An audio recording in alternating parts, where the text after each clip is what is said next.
Conservatives turned on Trump. Alex Jones crying. Candace Owens, gotta admit, I gave her a heart. I cannot believe this is happening. I am in agreement with Alex Jones, Tucker Carlson, Candace Owens, and yes, Megyn Kelly. All right, here it is. Are you still talking about Jeffrey Epstein? Yeah. This guy's been talked about for years. You're asking, we have Texas, we have this, we have all of the things. And are people still talking about this guy, this creep? Yeah, we are. Good grief. That was no bueno, guys. That was no bueno.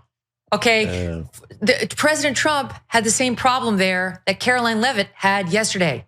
The dodge should not be obvious. What is most compelling to me, by the way, about the Trump filibuster is that it requires us to be so gaslit that we completely forget that nobody made more of a show of the Jeffrey Epstein files and the release of those files than the person sitting to the right of him, Pam Bondi. That's why we're here. Pam Bondi was the one who notoriously handed out binders to a bunch of online influencers on February 27th. These things always come across and then they just disappear. And it's very frustrating for the American people. Yeah, I mean, I said Epstein. It's like, where did this guy go? Where did that whole case go? Where did all the files go? They just went nowhere? No one even believes that. So now by coming in and being part of the cover-up, the Trump administration has become part of it. I mean, it's just, you cannot see it any other way. So I just got to the office. I'm going to go throw up, actually. And this only happens every few years when something really, really bad happens or something. I mean, I'm physically going to puke probably right now. My mouth is watering right now. Because I have integrity. That's right. Alex Jones and the Middle Earth people have integrity. All right, man. Put it up for me. I just can't believe this is happening. Now, for Democrats, usually we're able to really make a contrast point from these individuals. However, their higher selves have arrived.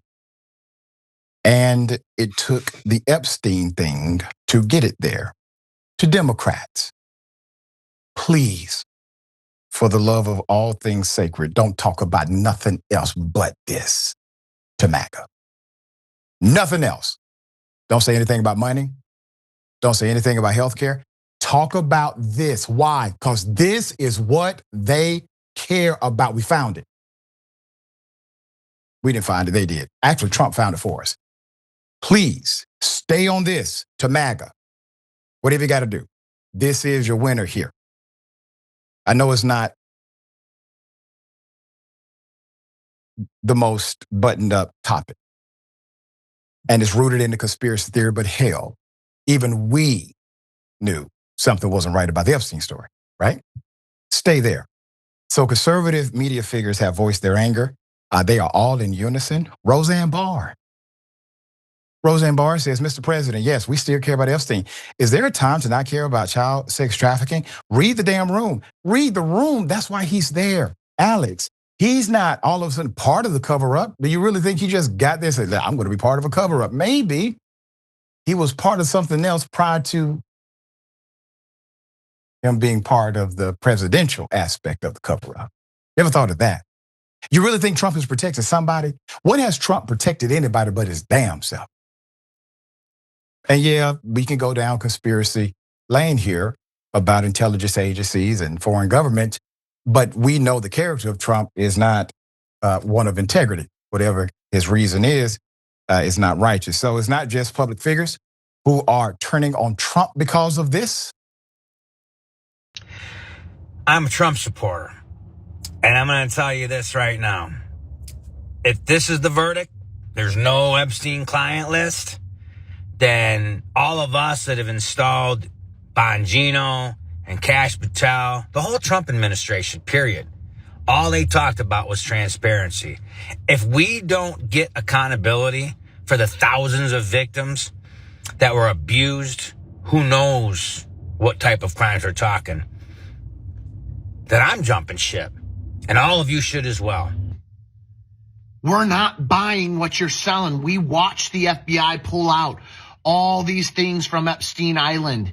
We know that Ghislaine Maxwell's in prison right now for trafficking, okay? And the connections with her family to the Mossad needs to be talked about. We have questions. This is all going in the trash. I do not support Trump anymore. He's a liar. He's a part of the deep state. I do not support Israel. I will not be supporting him anymore. He's part of the deep state. Fascinating, is it not? Trump been lying. As a matter of fact, it's hard for me to figure out when he has told the truth. But it took this type of delineation from a proclamation made on a campaign trail to the reality of presentation from the Trump administration. Trump basically told them folks, Epstein who? We still talking about him? Why? Let's move on. There's nothing there. There's literally, according to Trump, there's literally less evidence now than prior to Trump being president in reference to Epstein. Like at one point, there was a client list according to the Attorney General. At this point, that doesn't even exist. Hell, at some point, maybe even Epstein really didn't exist. It was all a cover or something. So Flashpoint is a Sunday night memo from the Department of Justice, which concluded that Epstein died by suicide and confirmed there was no, quote, client list, even though the AG said there was and passed out fake binders saying it was, of powerful figures to be exposed for violating underage girls. This conclusion came as a shock to conspiracy theorists who had long believed Trump would deliver a long-promised justice and transparency on the matter. We know this is bogus. Hell, Epstein got some kind of sweetheart deal when he was arrested, charged in Florida for doing the same thing. The prosecutor at that time said he had never received such a phone call in his life to let something like this go. Went on record about it. Guess who he worked for? Trump won. Some of the loudest voices fueling those expectations are now members of the Trump administration, including Attorney General Pam Bondi, FBI Director Kash Patel, FBI Deputy Director Dan Bongino. All three have been regulars on Fox News. Bongino, even as a host, during a cabinet meeting on Tuesday, Bondi made headlines by walking back previous comments made on Fox News in which she claimed the, quote, client list was sitting on her desk. She clarified that she had meant that the case files were available for review. Yes. That's a big mess up, Attorney General. And went on to shift her story, saying the thousands of videos in evidence weren't recordings of abuse, but merely child stuff that Epstein downloaded. Really, nobody said this until now. It is interesting. So let's get this straight. The most unqualified human beings to ever hold those positions happen to also have one other thing in common. They were hardcore, release the Epstein file. And they had credibility within the MAGA movement.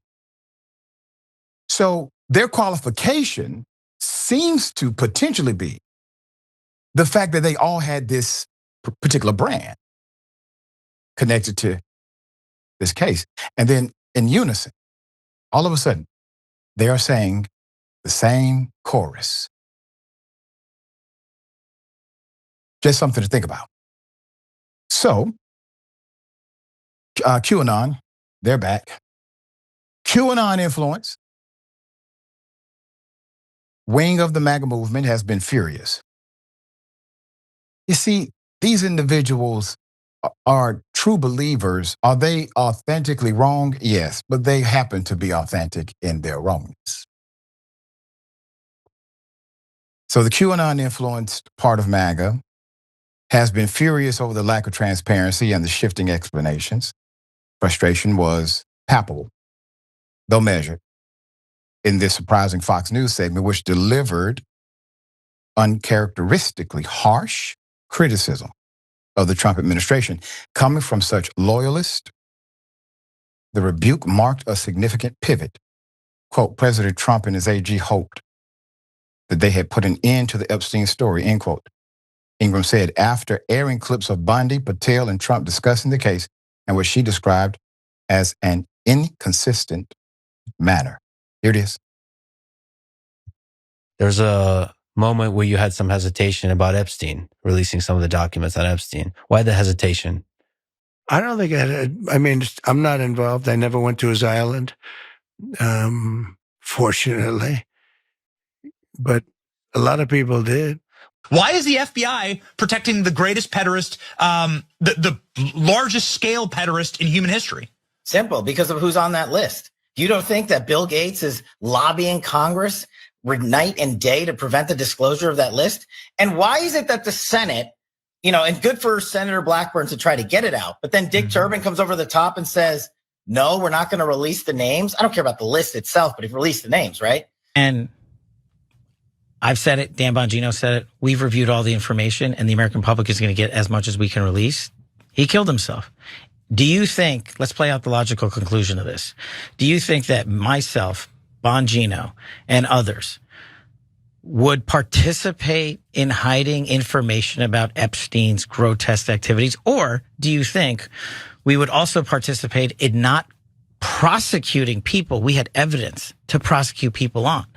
Where's the videotape of an Epstein Island of X, Y, and Z committing these frauds? Why haven't you given it to us? Do you really think I wouldn't give that to you if it existed? I think that anyone who works for Donald Trump lacks integrity, and Trump knows that. I think that you all are twisting yourselves like a pretzel to not consider things like this. So how do you know this? Footage from 1992 found in the NBC archives shows the future president welcoming Jeffrey Epstein to his Mar-a-Lago estate. The get-together more than a decade before Epstein pleaded guilty to prostitution charges in Florida. Both men are seen enjoying themselves, Trump pointing out women dancing in front of them. An apparently friendly encounter with a man the president is now looking to distance himself from. He was quoted in 2002 saying in New York Magazine, "I've known Jeff for 15 years, terrific guy. He's a lot of fun to be with. It is even said that he likes beautiful women as much as I do, and many of them are on the younger side," which is just creepy in so many different ways. There you have it.